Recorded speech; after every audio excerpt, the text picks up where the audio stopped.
Some people think that the time is right for the solar revolution, that one day solar power will replace oil and we'll all live in a world that's clean and renewable.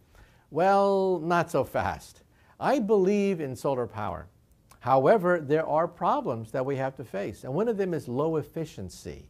The other one is lack of a storage facility like a battery. That's the weak link. We simply don't have the efficiency of solar cells necessary to make it economical and competitive today, and the ability to store the energy for long periods of time when the sun is dark, when there are clouds, and your solar panels don't work.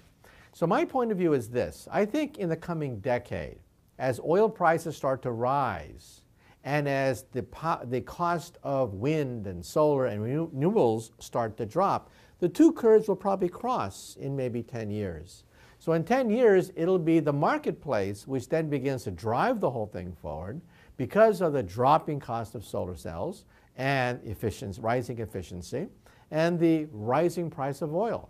Now, why do I believe that oil prices will rise? Because of something called Hubbard's peak. Hubbard was a Shell oil engineer way back in the 1960s who predicted that we would hit the halfway point for the production of oil in the United States. And after that, the bell-shaped curve would curve the other way, and we would become a net importer of oil. Well, people laughed at him because they said that, well, wait a minute.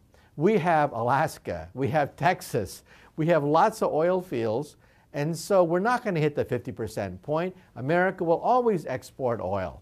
Well, wrong. Hubbard hit it right on the nose to within the year at which U.S. oil supplies peaked, and then it went to the other side of the bell-shaped curve. That's called Hubbard's peak. When we hit the 50% point, now we know that Hubbard was right. And the next big question is, are we hitting Hubbard's peak for world oil production? That is the $64,000 question. Many people that I've talked to, senior oil analysts, energy analysts, say that we are either at Hubbard's peak or within 10 years of hitting Hubbard's peak. Now, some people say, well, that's stupid. We discover new oil deposits all the time. Look at Canada. We have tar sands of Canada, right? Wrong. It turns out that we will always have oil. We will never run out of oil, except oil will become more expensive as we go down the other side of Hubbard's peak. We would have to discover a new Saudi Arabia every 5 to 10 years in order for this curve to simply go on forever. That's not going to happen. I don't care how many tar sands you're talking about in Canada.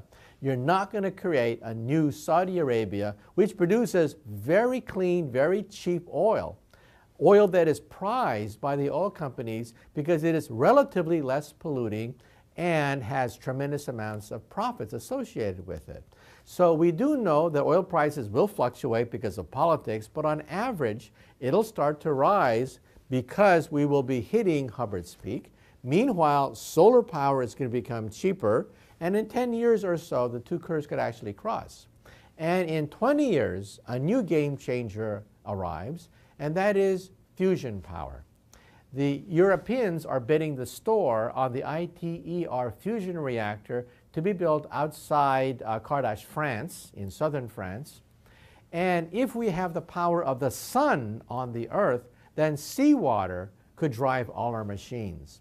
So if this scenario plays out as I predict, it means that global warming could actually be a problem only for the next several decades as we enter the solar era and the fusion era.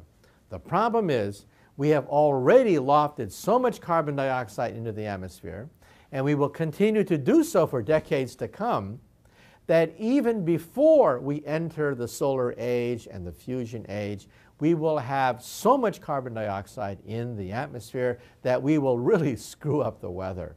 But on a long-term basis, I think that solar energy and fusion power will be the solution, the ultimate solution for the greenhouse problem.